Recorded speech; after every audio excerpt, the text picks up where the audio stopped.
Here's the big challenge of life. You can have more than you've got because you can become more than you are. That's the challenge. And of course the other side of the coin reads, unless you change how you are, you'll always have what you got.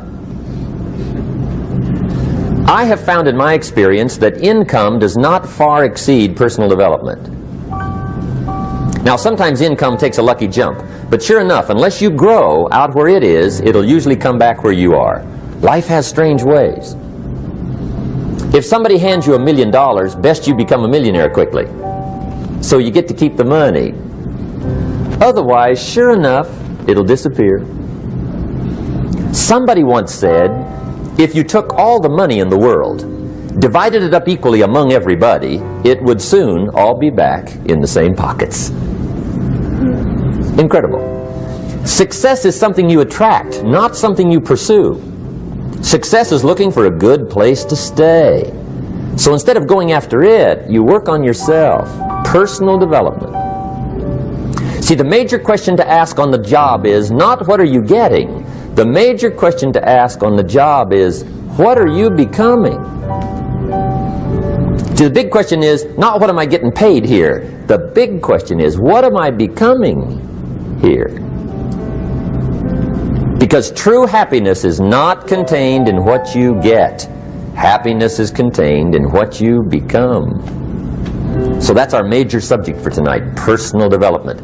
Of all the assignments Mr. Schoaf gave me at age 25, this was probably the most difficult. In fact, I'm still working on this one. I think it's an unending challenge to see what you can become. The next subject is called Basic Laws. And it's good to study the basics. And I call these basics primarily because they come from the Bible. Now, I'm not a theologian or a minister, and that'll be apparent. But Mr. Schoaf taught me that the Bible was a good textbook for ideas and stories and success equations, how to live the better life. I found out that was true. He also taught me that the Bible is as practical as it is spiritual, and I found out that's true.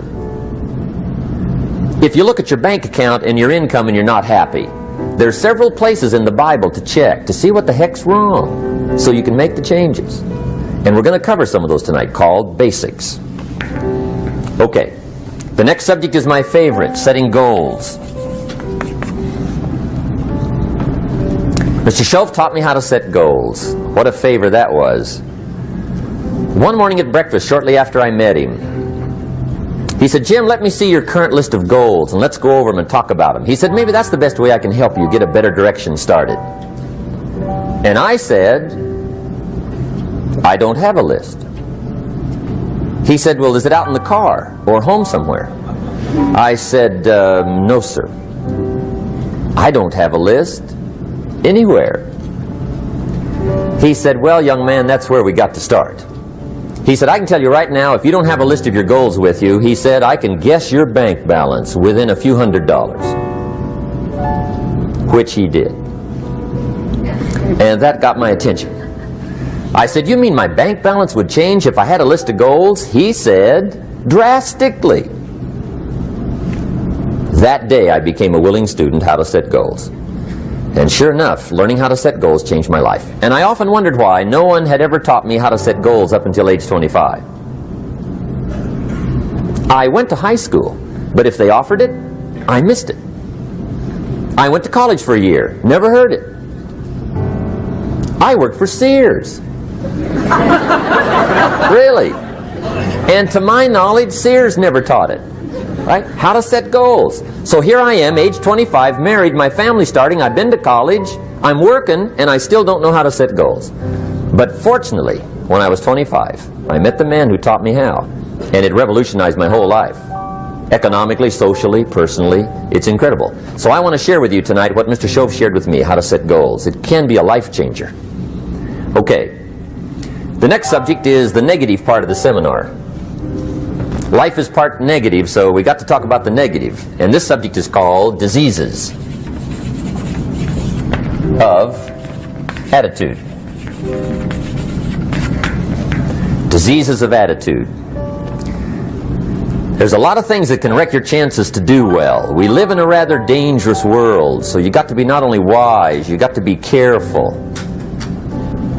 Now, attitude diseases are just as bad as physical diseases, right? High blood pressure, heart trouble. I mean, a lot of things lace your chances to do well. So you've got to be careful. And attitude diseases are deadly. I mean, they'll destroy all the good things you start. Okay? So we'll go through those attitude diseases, how to spot them, how to look for them, what they are, and the cure.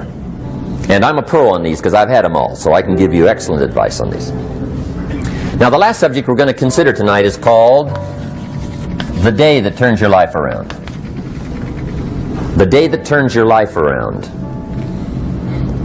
And under this subject, we're going to talk about the emotions that can change your life. Human beings are emotional creatures.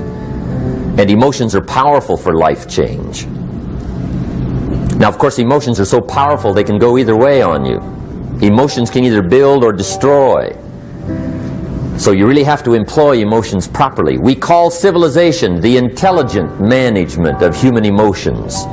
If you can intelligently apply your emotions in the right direction, no telling what can happen. Could turn your life around one day would be sufficient.